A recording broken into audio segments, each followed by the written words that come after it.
I, 28 male, work as a logistics coordinator in the Midwest, leading a pretty standard, quiet life. My circle is small. I keep my head down, do my job, and prioritize the people who have been there for me. At the absolute top of that list is my brother, 30M. When I was 12 and he was 14, an electrical fire tore through our childhood home in the middle of the night. The smoke alarms failed. By the time my brother woke up, the hallway was a wall of heat. He didn't run outside to save himself. He crawled through the smoke into my room, dragged me out of bed, and shielded me with his own body as we navigated the collapsing staircase. I made it out with a sprained ankle and minor smoke inhalation. He spent 4 months in a burn unit. He survived, but he was left with severe, highly visible skin grafts and burn scars covering the entire left side of his neck, his left shoulder, and running all the way down his left arm. To me, those scars are the only reason I am breathing today. He is my absolute hero, no questions asked. Fast forward to 3 months ago. I was engaged to my now ex-fiancée, 27 female. We had been together for 3 years. She was a marketing executive, very driven and very focused on appearances, but I always thought that was just a professional necessity. We were deep in the weeds of wedding planning, sitting in our living room with our laptops open. We have a little rescue dog, and we kept one of those indoor pet cameras on the shelf right above the TV to check on him while we worked. We were reviewing the final photography shot list and the seating chart. My brother was obviously my best man. There was never a question about it. It was a given since the day we got engaged. She had been unusually quiet while looking at the mock-ups of the bridal party arrangements the photographer had sent over. She kept tapping her acrylic nails against her coffee mug. Finally, she sighed, closed her laptop, and looked at me. She said she had been thinking about the bridal party layout, and her voice was entirely too casual. She told me she thought we needed to make a change and that she was firing my best man. I looked up from my spreadsheet, assuming I had misheard her. I asked her what she was talking about. She leaned back in her chair and told me she was serious. She actually looked me in the eye and said he was hotter than me, that it would ruin our photos, and that he was going to totally upstage the groom. I stared at her.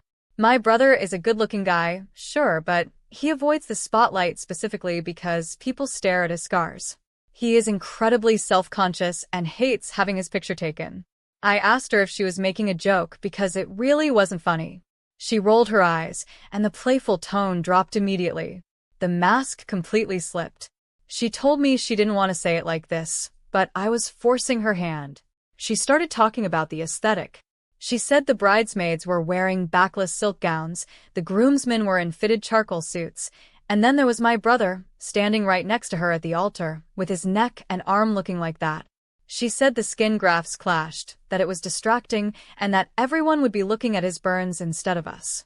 She told me to just tell him he could be an usher and to put him in the back of the room. The silence in the room was absolute.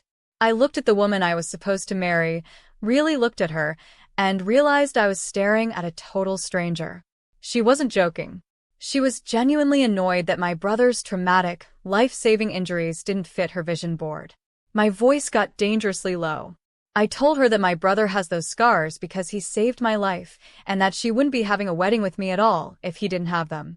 She snapped back, waving her hand dismissively. She said she knew that, and she was grateful, but this was her one special day. She reminded me she was spending $15,000 on a photographer and videographer, and she wanted the pictures to be flawless. She acted like it wasn't a big deal, saying he would understand if I just explained it to him properly. I asked her if she seriously wanted me to tell my brother he was too ugly for her wedding photos. She huffed, crossed her arms, and told me to stop twisting her words. She reiterated that it ruined the aesthetic, that he could still come as a guest, just not in the bridal party. I slowly closed my laptop. I stood up from the table and told her that in that case, there is no wedding. She scoffed, a short, arrogant sound, and told me not to be dramatic. She actually said I wasn't canceling the wedding over a minor bridal party adjustment. I just looked at her, said watch me, grabbed my keys and my phone, and walked out the front door without another word. I spent the night on my brother's couch. I didn't tell him what happened. I just told him she and I had a massive fight, and I needed a place to crash. I didn't sleep a single minute. I laid there in the dark, listening to the hum of his refrigerator, realizing how completely oblivious I had been to her entitlement for the last 3 years. By 8 in the morning, my mind was entirely made up. The contracts for the venue, the caterer, and the florist were all in my name. I was the one who had secured the funding, using my personal savings for the deposits. I opened my laptop and started making calls. I called the venue coordinator first. Under standard contract law, the signatory holds the power to terminate. Because we were exactly 91 days out, I was just past the threshold to recover 50% of my $10,000 deposit. I told the coordinator to cancel the reservation immediately and refund the balance to my individual checking account. Then I called the caterer. Cancelled. The florist. Cancelled. By noon, I had dismantled an $80,000 wedding. My ex called me 22 times while I was doing this. I ignored every single one. At 1 in the afternoon, I drove back to our shared apartment to pack my essentials. She was waiting in the living room, pacing furiously. She demanded to know where I had been and accused me of acting like a child when I don't get my way. She asked if I had calmed down yet. I walked past her into the bedroom, pulled my suitcase from the closet, and told her I canceled the venue and the caterer. I told her the wedding was officially off, and I would be moving the rest of my things out by the end of the week. She froze. The color drained from her face, replaced instantly by an ugly, mottled red. She told me I was lying, that I couldn't just cancel her wedding without her permission. I calmly tossed shirts into my bag and told her they were my contracts and my money, and that it was already done.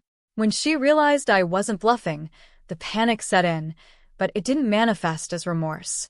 It manifested as pure, unadulterated entitlement.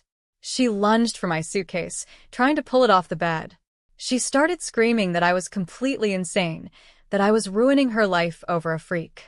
She asked if I knew how much money her parents had spent on her dress and how embarrassing this was going to be for her.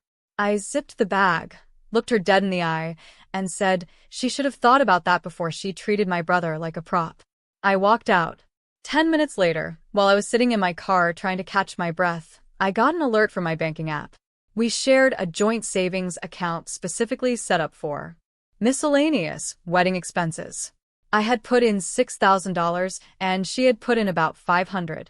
The notification showed a transfer of the entire balance, all $6,500, to her personal, external account.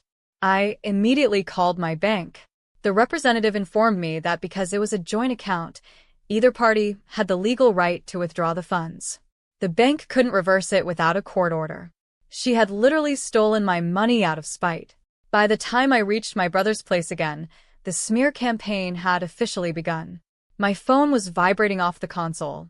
She had posted a massive, crying selfie manifesto on her social media, claiming that I had been emotionally abusive, that I was controlling her every move, and that I had canceled the wedding in a fit of rage because she suggested a minor change to the floral arrangements.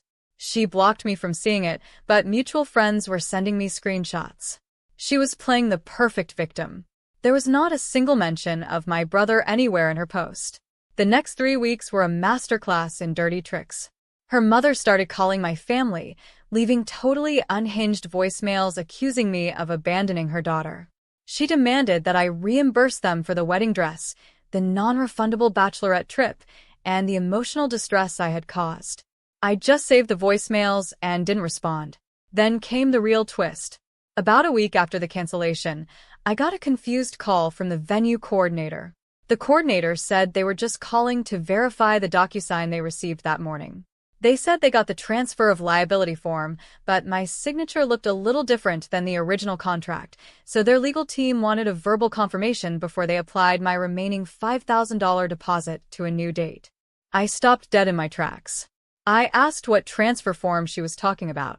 The coordinator explained that my ex had contacted them, claiming we had reconciled but decided to downsize the event to a smaller party under just her name.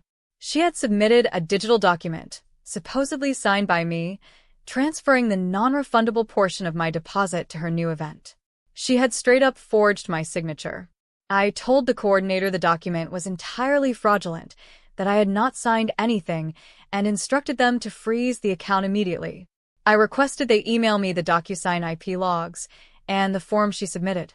They sent them over within the hour. 2 days later, I received a certified letter in the mail. It was a formal demand letter drafted by her uncle, who was a real estate attorney but apparently thought he could intimidate me into backing down. The letter threatened a civil lawsuit for breach of promise to marry, which isn't even a valid cause of action in our state anymore, and intentional infliction of emotional distress. They demanded $25,000 to cover her losses. They honestly thought I would roll over. They thought the embarrassment of a legal threat would force me to hand over my remaining money and let her keep what she drained from the joint account. I sat down with my brother at his kitchen table and laid out the forged venue document, the bank statements showing her draining the joint account, and the ridiculous demand letter. I told him she called him a freak. It was the first time I had repeated her exact words. I watched his hand go to the scarred tissue on his neck. He didn't look sad. He looked angry. He looked at me with a calm, steady gaze and asked what the plan was. I told him I wasn't just defending myself, I was going to bury her. I hired a cutthroat civil litigator. In the United States, while joint account funds can be withdrawn by either party, maliciously draining funds earmarked for a specific joint venture that is subsequently dissolved constitutes civil conversion. Furthermore, forging a signature on a commercial contract and transmitting it electronically to misappropriate funds is textbook wire fraud and commercial fraud. My lawyer drafted a response to her uncle's demand letter. It wasn't a defense. It was a massive counteroffensive. We attached the IP logs from the DocuSign showing the forged signature originated from her company laptop's IP address. We attached the bank records. We formally demanded the immediate return of my $6,000 from the joint account. The cover letter explicitly stated that if the funds were not returned via cashier's check within 48 hours, we would bypass civil court entirely and hand the forgery evidence over to the local district attorney's office for criminal prosecution. Her uncle dropped her as a client within 3 hours of receiving our packet. The very next day, her family was hosting a large support brunch at her parents' house.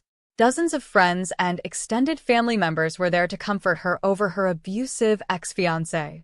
I knew about it because a mutual friend, who was disgusted by her behavior and saw through her lies, gave me the heads up.